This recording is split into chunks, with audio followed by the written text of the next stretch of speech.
In 2024, it's not enough to be great at what you do. You also need effective communication to make an impact. Whether that's explaining your ideas to colleagues, getting buy-in for changes, or just speaking off the cuff. Whatever your career goals this year, make sure communication skills don't hold you back. I'm Jonathan Kahn, communication coach, and in this video, we're going to boost your communication skills for 2024. So let's get started.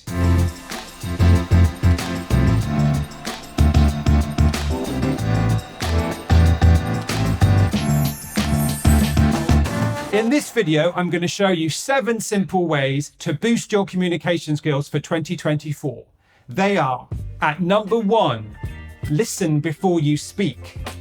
Number 2, stay in the moment. Number 3, say what you mean. Number 4, identify your audience. Number 5, get on the phone.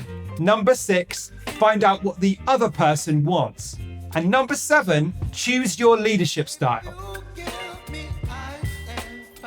My name is Jonathan Kahn. I'm a communication coach, and this channel is all about communication skills you can use at work to make yourself more effective. So make sure to hit subscribe so you're notified whenever we drop a new video. So our first tip is to listen before you speak. A lot of people feel anxiety when they need to communicate in the workplace. And when this happens, it's common to speak too much or at the wrong time because you're thinking about what you have to say, your ideas, or maybe even filling that space. And when that happens, you can actually miss what other people have to say, which makes your communication less effective. So this tip is about waiting, leaving a gap. Before you say your piece, before you share your idea, wait and see whether there's something you can learn from the other people around you that will help you to be more effective in the way you communicate. Because once you know what's important to other people, it's easier to adapt your ideas to meet their needs, or even to slightly change what you're going to say so it works better for that particular audience. And for those people who find they don't really speak at all in work settings, it's a similar tip. Don't worry so much about what you have to say. Listen to what's going on around you, and then you'll probably find a point where you can say something about the thing you're doing or your ideas or your perspective that adds to that situation. If you're not sure what I mean by listening, try this technique. It's called active listening. First, you ask a question like, what's happening for you? What's going on? What do you think's important right now? How are you doing? Then you listen to what they have to say. So just try and pay attention to what they're saying. Really think about what it's like to be them when they say that. And then you reflect back what you heard in your own words. So fill in this statement. It sounds like something because something. So for example, it sounds like you're excited to get started on this new project in 2024 because you really want to understand better how we can apply this technology to this customer group. Did I get that right? That's active listening. I've got a longer video with more information about that if you want to dig in, but try that this year before you share your idea, before you speak, before you tell them what you think we should do.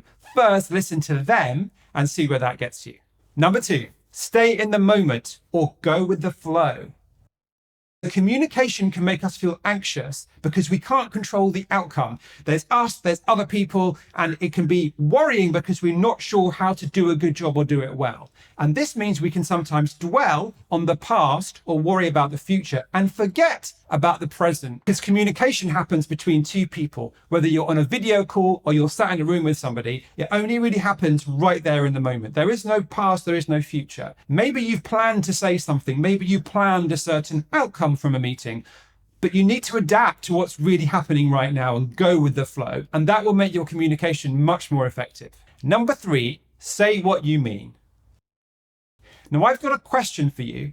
How often do you use the word but at work? This is a powerful word. When we say the word but, what we really mean is that everything before we said the word but is false. So for example, I like your report, but what that but does is it cancels out the liking of your report. And it says what I really mean is I don't like it.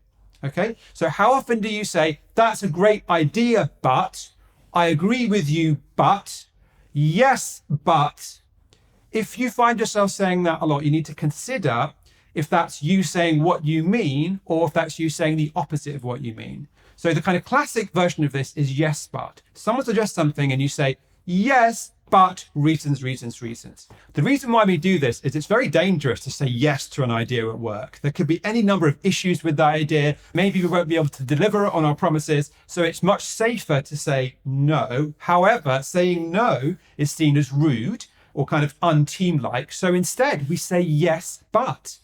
But yes, but really means no. You're not saying what you really mean when you say yes, but. You're pretending to say yes when actually saying no. It's like saying, yes, I absolutely love your idea. It's a great idea. Although you're using the words that seem fine, everything else about your communication is saying, I don't want to do this. So the problem with this isn't that you should be saying yes to everything. It's that you're not being respectful when you say yes, but. You're not saying what you really mean. Even though we're told this is the polite way to interact, it doesn't show respect. So the way to show respect is to try and say what you mean.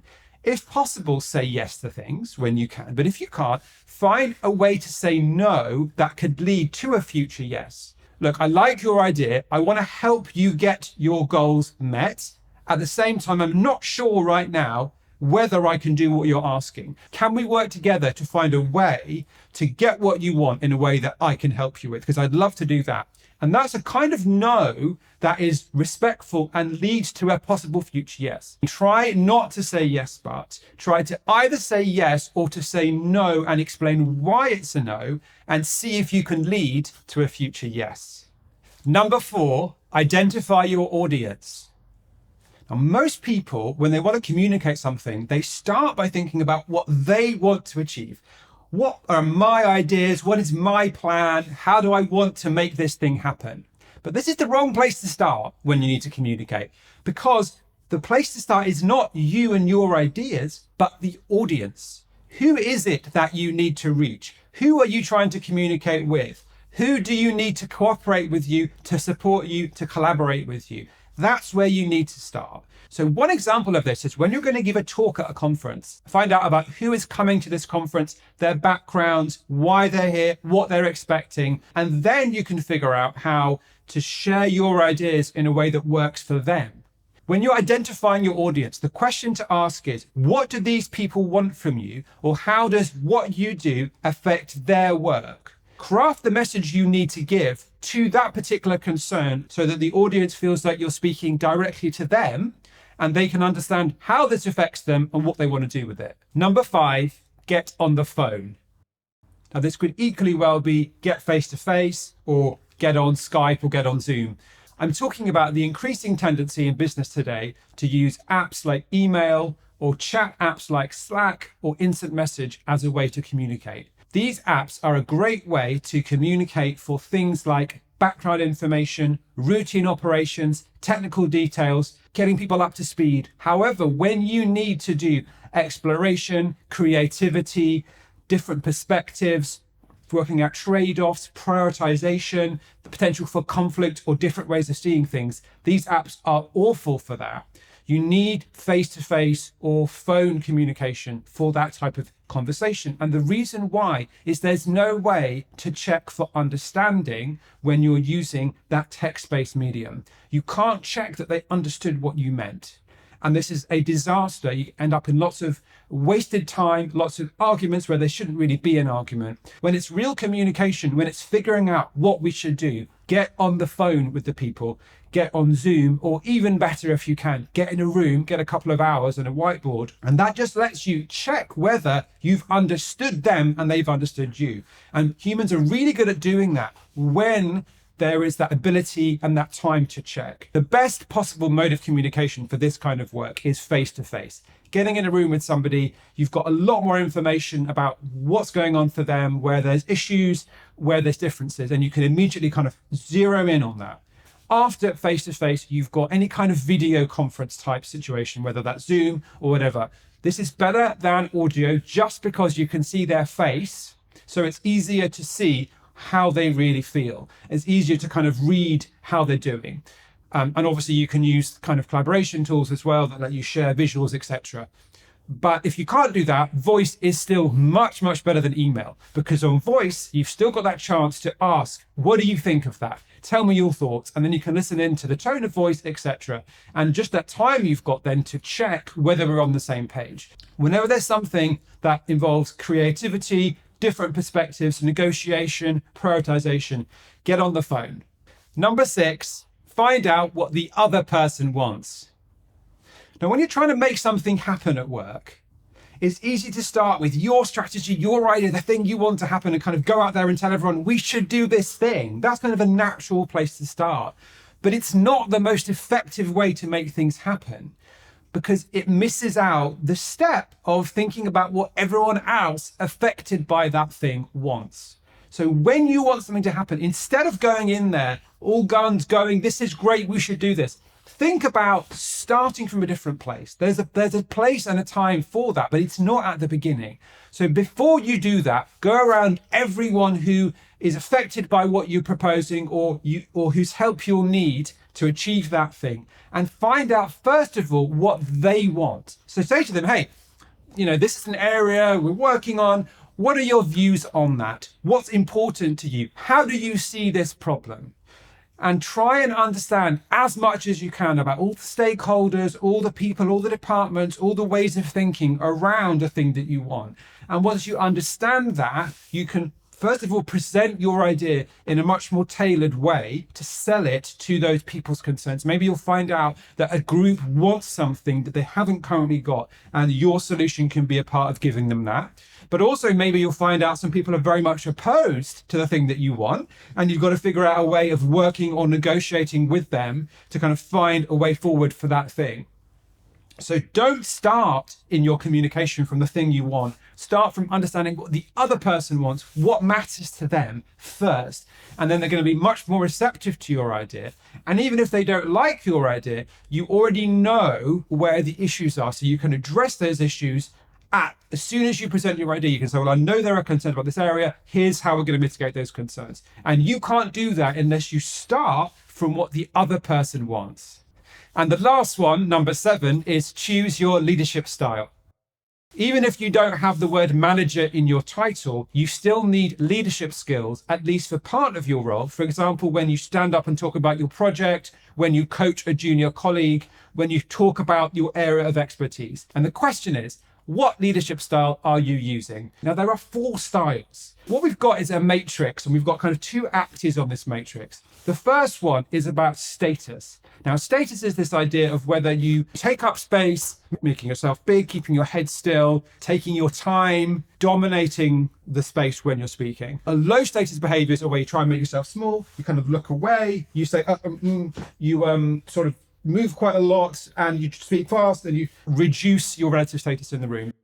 The other axis we're dealing with here is generous versus defensive. In the generous state, we add to other people's ideas. We say yes and. When you're being defensive, you say yes but. You try and control what's happening. You don't accept other people's ideas. And your ability to kind of survive is dependent on putting other people down and winning against them. So here we have 4 categories of leadership here.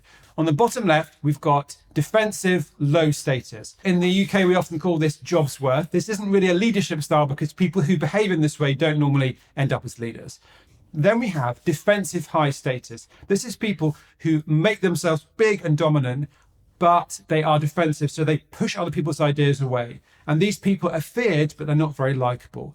Then we have generous, low status. This is a clown. It's a rare thing to see, but you do see it in figures like Boris Johnson, people who kind of make fools of themselves, lower their own status while bigging up the audience. And finally, we have generous, high status. And these people kind of big up the room, and this appears to make them even higher status themselves. So generous, high status is this idea of taking up space, making yourself big, doing powerful things, but also raising up the other people and saying yes to their ideas. If we try and make a contrast between the generous, high status versus the defensive high status. What we really have here is people who are happy for other people's ideas to be successful, who can withstand someone else's ideas being great, and they can say yes to other people's ideas and it doesn't affect them, versus those people who need to always stay in control and say yes but to other people so they can hold on to that control and make sure that only their ideas work. And I think it's kind of obvious which type of leader is more likable, but a lot of people end up in that defensive state because they're anxious, because they're not used to letting go of control. And when they get up there and they try and be authoritative, they do it in a very negative, very defensive way. And this means although they may be feared, they're not liked. Think about when you are in leadership, which mode are you in? Are you defensive high? Are you putting down other people's ideas? Are you saying yes, but are you not taking on feedback? Or are you generous high status where you are happy, powerful, but very open to other people's contributions, adding to them and willing to be wrong and surviving being wrong with no problem? Now, that's the leadership style that people would like you to use. It's much easier to watch, it's much easier to work with, but it may take some work on your part to kind of switch. So the thing to do this year is to pay attention when you are in that leadership situation to the way you're behaving. You can also ask for feedback and see which category you're in. And then from there, you can figure out what you need to do to develop those skills so you move to the category you want to be in, which for most of us is that generous high status. All right, so that was my 7 ways to boost your communication skills at work in 2024. I hope you've enjoyed that. I hope you find some stuff useful there. Please let me know what you think in the comments below. Let me know your thoughts, and do hit subscribe so you get all the videos we share this year with skills, with ideas, with tips for how you can be more effective at work with communication skills. I'm Jonathan Kahn. I'll see you next time.